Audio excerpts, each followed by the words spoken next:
नमस्कार दोस्तों, जय श्री राम, हर हर महादेव। कल हमने साल का लास्ट सोलर एक्लिप्स देखा और अब आने वाले समय में 8 नवंबर को हम साल का आखिरी लूनार एक्लिप्स देखने वाले हैं। तो ये जो एक्लिप्स जो है वो एक खाली कॉस्मिक इवेंट नहीं है। ऐसा कहते हैं कि तद ब्रह्मांडे यत् पिंडे, मतलब as is above so is below.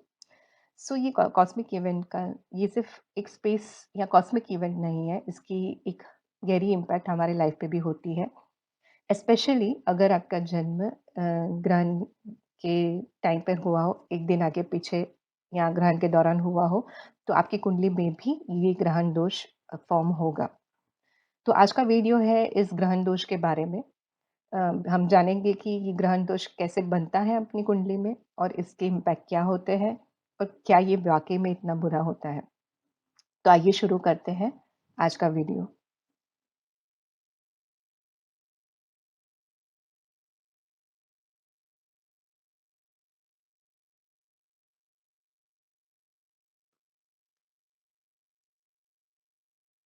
So Neelkanth astro solution में आपका स्वागत है। जैसे हमने डिस्कस किया, आज का टॉपिक जो है ग्रहण दोष के ऊपर है और हम ग्रहण दोष से रिलेटेड ये सारे एस्पेक्ट्स हम आज देखेंगे कि ये ग्रहण दोष कैसे फॉर्म होता है, ग्रहण दोष के कितने प्रकार होते हैं, इसकी फॉर्मेशन में जो राहु और केतु का रोल है वो कैसे प्ले आउट होता है और एट द एंड इसमें क्या कोई सिल्वर लाइनिंग है, अ, क्या इसका कोई पॉजिटिव साइड भी हो सकता है। तो let us start with the formation of ग्रहण दोष। ग्रहण दोष जैसे कि हमने डिस्कस किया, यदि आपका जन्म ग्रहण दोष के दिन या एक दिन आगे पीछे होगा तो आपकी कुंडली में ये दोष आपको देखने मिलेगा। इसे आइडेंटिफ़ाई करने के लिए आप अपना हॉरोस्कोप ओपन करके आपको चेक करना है कि जैसे फॉर सूर्य ग्रहण हम ये देखेंगे कि सूर्य की केतु के साथ या सूर्य की राहु के साथ क्लोज़ एसोसिएशन हो रही है या नहीं। When we see close association, it means कि सूर्य की जो डिग्री है और केतु की जो डिग्री है, वो दोनों के बीच में कितना अंतर है। अगर अंतर 5 डिग्री के भीतर है, तो इसका मतलब आपकी कुंडली में एक स्ट्रॉन्ग सूर्य ग्रहण दोष प्रेज़ेंट है। तो जैसे हमने ये एग्ज़ाम्पल चार्ट में देखा, ये कल का चार्ट है 25 अक्टूबर 2022 का शाम 5 बजे मुंबई लोकेशन के लिए और आप यहाँ पे हाइलाइटेड हाउस को देख सकते हैं।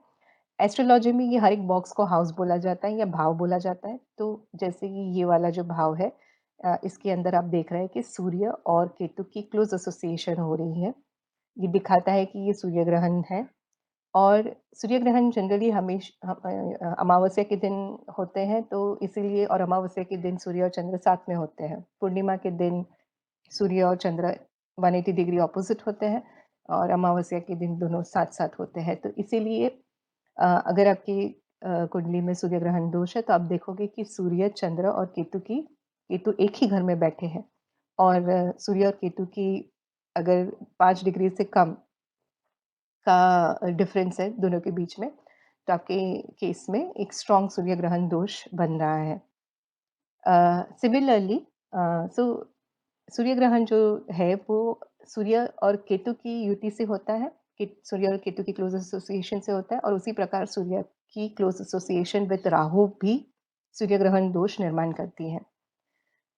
उसी प्रकार से चंद्र ग्रहण दोष जो है, वो चंद्र और राहु की युति से होता है और क्योंकि चंद्र ग्रहण जो है, वो पूर्णिमा के दिन होते हैं, तो आप देखोगे कि आपकी कुंडली में यदि राहु और चंद्र की युति है या फिर केतु या चंद्र की क्लोज़ एसोसिएशन है और सामने अगर सूर्य बैठे हैं, तो आपका पूर्णिमा का जन्म है, पूर्णिमा के आस-पास का जन्म है और वो ग्रहण दोष एक दर्शाता है। तो इस आप अपनी कुंडली इस प्रकार चेक कर सकते हैं और खुद आइडेंटिफ़ाई कर सकते हैं कि आपकी कुंडली में वेदर ग्रहण दोष प्रेज़ेंट है कि नहीं। अब कितने प्रकार के ग्रहण दोष होते हैं finally? So there are 4 type of ग्रहण दोष। 2 सूर्य ग्रहण दोष है एंड 2 चंद्र ग्रहण दोष है। तो सूर्य ग्रहण दोष जो है वो उसका फर्स्ट कॉम्बिनेशन है सूर्य और राहु का क्लोज़ एसोसिएशन। सूर्य और राहु के क्लोज़ एसोसिएशन में पर्सन जो है वो एक डायरेक्शनलेस फ़ील करता है हमेशा। सूर्य जो है वो जो एक हम कॉन्फिडेंस के कारक है, वो हमारा सोल है। तो सोल हमको डायरेक्शन हमारी लाइफ में एक डायरेक्शन देने का सपोर्ट हमेशा करता है। लेकिन राहु जो है उसका काम है भ्रमित करना। तो जहाँ हम जा रहे हैं एक रास्ते पे, राहु जो है वो हमें हज़ार रास्ते दिखा देता है, तो हम एकदम डायरेक्शनलेस फ़ील करना शुरू कर देते हैं। सूर्य जो है वो हमारे कॉन्फिडेंस को दिखाता है और हम आप ये महसूस करोगे जिनके भी कुंडली में ये ग्रहण दोष है, आप ये फ़ील करोगे कि आप कितने भी वेल प्रिपेयर्ड हो, कितना भी आपने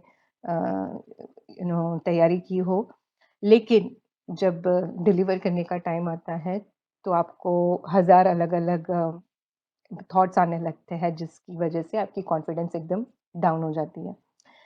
ये कॉम्बिनेशन ये भी दिखाता है कि कुछ एंसेस्ट्रल जो है वो ऋण आप जो पितृ ऋण है वो भी दिखाता है, क्योंकि सूर्य जो है वो हमारे एंसेस्टर्स है और राहु जो है वो पास्ट लाइफ है, पास्ट लाइफ डीड्स को दिखाता है। तो कुछ रिचुअल या कुछ उनकी अधूरी इच्छा है जो हम पूरी नहीं कर पाए हैं, तो ये पितृ ऋण भी दिखाता है। और क्योंकि सूर्य जो है वो हमारे हेल्थ, हमारी इम्यूनिटी के भी कारक है, तो इन सूर्य को ग्रहण लगने से हमारी इम्यूनिटी बहुत वीक हो सकती है, हमारी हेल्थ पे भी असर हो सकता है। जनरली सूर्य ग्रहण की वजह से हमें हार्ट, लंग्स या स्टमक रिलेटेड इश्यूज़ हो सकते हैं। तो ये सूर्य और राहु से रिलेटेड एक जनरल ऑब्जर्वेशन है। उसी प्रकार सूर्य और केतु की जब युति होती है, तो इसमें ऐसा होता है कि सूर्य जो है वो एक ऑनर और रिस्पेक्ट की भी कारक है, हमारी ईगो है वो। और क्योंकि केतु जो है वो उनकी टेंडेंसी ये है कि वो जहाँ पे भी होते हैं वो सारी ऊर्जा खींच लेते हैं। और सूर्य क्या है? सूर्य ऊर्जा है। तो वो ये जो ऊर्जा है वो अपने अंदर खींच लेते हैं केतु, तो इसीलिए हम फ़ील नहीं कर पाते हैं। हम हमारे सोल के साथ कनेक्ट नहीं कर पाते। हमें ऐसा फ़ील होता है कि हमारी कोई ऑनर नहीं है, रिस्पेक्ट नहीं है। We feel the lack of respect in the society. ऐसे लोग जो है अपने हेल्थ के प्रति भी एकदम नेग्लिजेंट रहते हैं। तो जहाँ पे सन और राहु ओवर इंडल्जेंस की वज़ह से हेल्थ इश्यूज़ दिखाता है, उसी तरह से सन और केतु में नेग्लिजेंस की वज़ह से हेल्थ इश्यूज़ दिखाई पड़ते हैं। सूर्य ग्रहण दोष चाहे वो राहु से बने या केतु से बने, इन दोनों ही केस में क्योंकि सूर्य जो है वो अफ़ेक्टेड है, इसीलिए ऐसे पर्सन की लाइफ़ में फ़ादर के सुख की कमी होती है। या फिर फादर की लाइफ में चैलेंजेस हो सकते हैं। ऐसा हो सकता है कि वो अपनी लाइफ में इतने चैलेंजेस फेस कर रहा है कि वो आपको enough fatherly love and care नहीं दे पा रहे हैं। पर जनरली ये देखा जाता है कि ऐसे जातक के जीवन में पिता की सुख की कमी देखी जाती है। उसी प्रकार चंद्र जो है वो 2 चंद्र ग्रहण दोष बनते हैं। चंद्र प्लस राहु एक कॉम्बिनेशन है और Chandra plus Ketu is an another combination. Chandra plus Rahu एक पावरफुल कॉम्बिनेशन है compared to moon plus Ketu. This is because Chandra और राहु जो है वो आपको एक साइकिक एबिलिटी देता है। आपको स्ट्रॉन्ग इंट्यूशन पावर देता है because Rahu is your subconscious mind. So ऐसे पर्सन जो है वो ईज़िली ट्रांस में जा सकते हैं। वो अपने अचेतन मन को ईज़िली एक्सेस कर पाते हैं। वो मेडिटेटिव होते हैं, मतलब उनको मेडिटेटिव स्टेट ईज़िली एंटर कर देते हैं वो। लेकिन कभी-कभी ऐसा होता है कि बिकॉज़ ऑफ अदर फैक्टर्स, जैसे कि किसी और डिफ़िकल्ट प्लैनेट की दृष्टि होना इसके ऊपर, या कुछ शुभ ग्रह की दृष्टि ना होना, या वो ऐसे घर में बैठे हैं जहाँ पे ये एस्पेक्ट जो है, ये जो कॉम्बिनेशन है जो वो वीक पड़ता है, ऑन अ लोअर साइड लेके जाता है। इन दैट केस जो पर्सन जो है वो अचेतन मन में जाता तो है, लेकिन उसको डिफ़रेंस नहीं समझ में आता है कि what is the difference between conscious mind and subconscious mind. तो जैसे हम क्या करते हैं, अगर हम मेडिटेट करते हैं तो हम हमारे सबकॉन्शियस माइंड को एक्सेस करते हैं, लेकिन when we can with our will come out of the meditative state and conduct our activities with our conscious mind. So हम वो इजीली डिफरेंशिएट कर पाते हैं, लेकिन यहाँ पर कुछ लोगों के जो जातक है जो वो इजीली नहीं कर पाते because this being on a lower side. तो ऐसे लोग जो है वो इवन हैलुसिनेशन जैसे प्रॉब्लम्स फेस करते हैं, वो उन एक काइंड ऑफ लुनेसी रहती है उनमें, एक strong emotional intense emotional turbulence face करते हैं ऐसे लोग। So this is for moon and Rahu. Moon and Ketu में ये होता है कि मून जो है वो हमारी भावनाएँ हैं, हमारा मन, हमारा स्टेट ऑफ माइंड है एंड मन के हारे सब हारे, मन के जीते सब जीते। तो यहाँ पे मन ही अफ़ेक्टेड है। तो केतु क्या करता है, सारी भावनाओं को ड्राई कर देता है, सारे हमारी इमोशंस को, हमारी ability to be happy, to feel, to the will power, everything वो जो है वो एक सक कर लेते हैं सारी ऊर्जा, हमारे मन की सारी ऊर्जा को सक कर लेते हैं। इससे क्या होता है कि जहाँ पे मून प्लस राहु एक इंटेंस इमोशनल टर्बुलेंस दिखाता है, ओवर सेंसिटिविटी दिखाता है, उसी उसके on the other side moon and Ketu जो है वो कंप्लीट लैक ऑफ सेंसिटिविटी दिखाता है, एकदम कोल्डनेस दिखाता है, एकदम इमोशनलेस दिखाई पड़ते हैं ऐसे लोग। बट ऐसे लोग इमोशनलेस होते नहीं हैं, वो हमें ऐसे दिखाई पड़ते हैं। इनकी आदत रहती है कि ये पुराने मतलब पास्ट में ही ड्वेल करते रहते हैं, ये आगे की ना सोच कर इन्हें वो यही सोचते रहते हैं कि ये किया रहता तो वो किया रहता तो वहाँ उनकी ज़िंदगी अटक जाती है। जिसकी भी कुंडली में चंद्र ग्रहण दोष प्रेज़ेंट है, B it because of Rahu और बिकॉज़ ऑफ केतु, आप ये देखोगे कि ऐसे पर्सन की लाइफ़ में एक माता की सुख की कमी होती है। दिस इज़ बिकॉज़ मून जो है वो एस्ट्रोलॉजी में माता के कारक है। माता का सुख हमें चंद्र से प्राप्त होता है और क्योंकि चंद्र अपने जो है राहु और केतु की वजह से अफ़ेक्टेड है, तो माता की सुख में कमी हमें दिखाई पड़ती है। तो लेकिन ये एक जनरल ऑब्ज़र्वेशन है। अब इसमें होता क्या है, अगर आप ये चार्ट देखें, तो इसमें बहुत कॉम्बिनेशन होते हैं। एक तो ये है कि इनके एसोसिएशन से ये ग्रहण दोष फ़ॉर्म हुआ। अब ये है कि वो कहाँ पे फ़ॉर्म हुआ, कौन से घर में फ़ॉर्म हो रहा है, इस कॉम्बिनेशन पे किस ग्रह की दृष्टि है, कौन-कौन इसे देख रहा है। जैसे आप कल के ग्रहण अगर आप देखोगे, तो कल जो ग्रहण हुआ उसमें पर शनि की दृष्टि थी। ठीक है? तो इसका एक इम्पैक्ट अलग होगा। सो ये सारे factors without considering we can not accurately say कि आपके जीवन में ये कैसे अफ़ेक्ट करेगा। पर हाँ, एक बेसिक लेवल तक पे हम ये चेक कर सकते हैं कि क्या हमारे कुंडली में ग्रहण दोष है। क्योंकि ग्रहण दोष होने से हमारे कितने भी पावरफुल राजयोगा हो गए, लेकिन एक सिर्फ़ ग्रहण दोष होने की वज़ह से सब कुछ वीक हो जाता है। तो अगर आपकी कुंडली में ग्रहण दोष है, तो आपको इसका असेसमेंट एक एस्ट्रोलॉजर के पास कराना चाहिए टू अंडरस्टैंड कि ये आपको इंडिविजुअली कैसे अफ़ेक्ट करेगा और इसको आप कैसे बेस्ट लेवरेज कर सकते हैं इस कॉम्बिनेशन को, ये योग को। तो इसे और बेटर अंडरस्टैंड करने के लिए ग्रहण योग फ़ॉर्म होता है राहु और केतु से। अब देखिए सूर्य जो है वो हमारे लिए जो है वो अ, ऊर्जा है, मतलब उस सूर्य के बिना कुछ भी नहीं है। सूर्य में वो शक्ति है कि जो कोई भी ग्रह उसके नज़दीक जाए, उसे वो कंबस्ट कर सकता है और अ, द मोस्ट पावरफुल ग्रह, बट राहु में वो शक्ति है जो सूर्य की को भी ग्रहण दे सके, राइट? सो इसीलिए हमें ये समझना ज़रूरी होगा कि राहु और केतु हमारी लाइफ में कैसे प्ले आउट होते हैं और इस इसका कोई फाइनली अच्छा भी हमारी लाइफ में कंट्रीब्यूशन है या it's all you know negative. So let us see what Rahu is. तो राहु जो है वो हमारी पास्ट लाइफ के अनफुलफिल कर्मास दिखाता है, अनफुलफिल सॉरी डिज़ायर्स दिखाता है, जिसकी वजह से हमने इस ये जन्म लिया है। पिछले जन्म में हमने मरते समय ऐसी कोई हमारी अधूरी इच्छा थी, जिसकी वजह से हमें फिर से आना पड़ा इस मृत्यु लोक में। तो अब हमारा जन्म हुआ है उस इच्छाओं को पूरा करने के लिए, क्योंकि इच्छा पूरी करने के बाद ही हम उसे छोड़ सकते हैं। तो राहु जो है वो हमको सपोर्ट करता है हमारी इच्छाओं को पूरी करने के लिए, वो हमें ड्राइव करता है, वो हमें एक काइंड ऑफ रिबेल बना देता है, जुनून देता है कि B it relationship, B it money, power, position, जो भी हमारी इच्छा है, उससे हासिल करने में वो हमारी मदद करता है। अ, राहु हमें हेल्प करते हैं कि जो सोसाइटी ने जो नियम और कानून, जो व्यवस्था एक समाज ने बनाई है, उससे भी वो सारे बैरियर्स को तोड़कर भी आप अपनी इच्छाओं को, अपने डिज़ायर्स को, अपने सेंसेस को ग्रेटिफ़ाई करिए। उसके लिए वो हमें वो परसिवरेंस देते हैं कि हम वो दौड़ में लगे रहते हैं। वो हमारे हम चेज़ करते रहते हैं हम सारे हमारे डिज़ायर और ड्रीम्स को।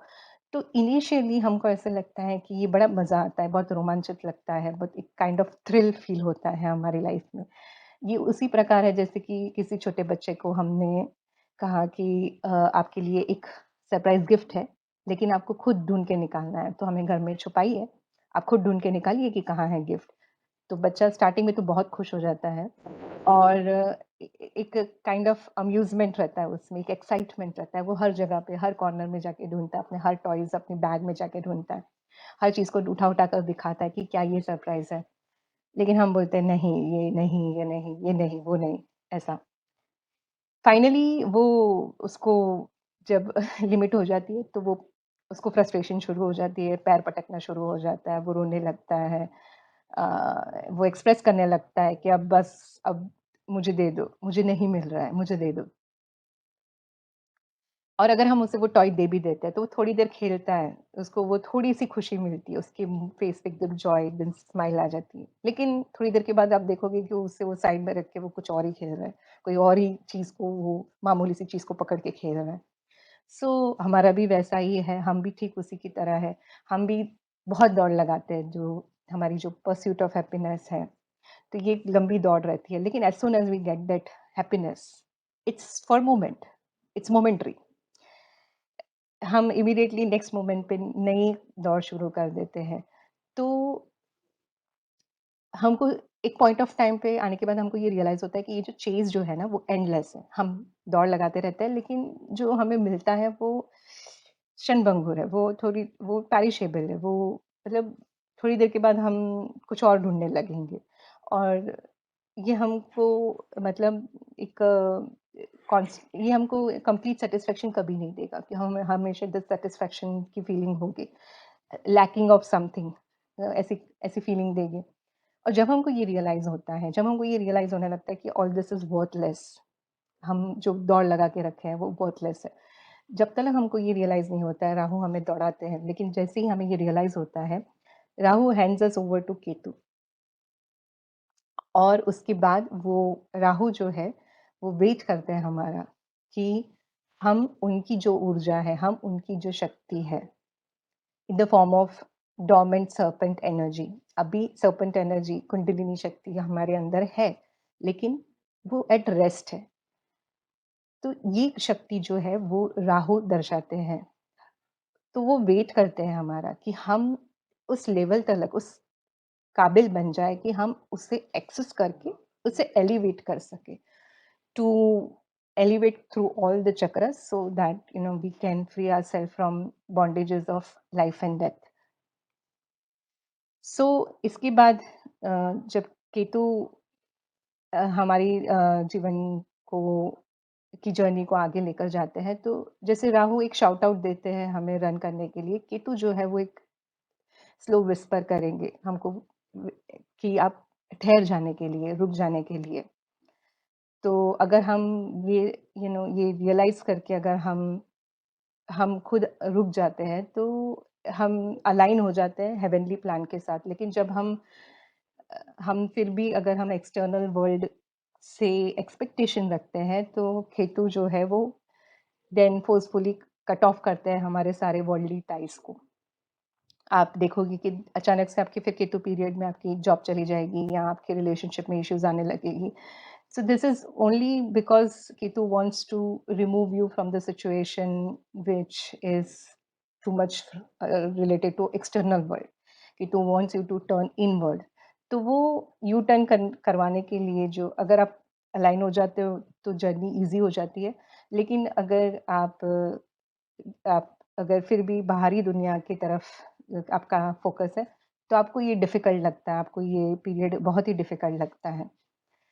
तो हमें केतु हेल्प करते हैं, सपोर्ट करते हैं यू टर्न लेकर हमारे भीतर की तरफ की जर्नी को बिगिन करने के लिए।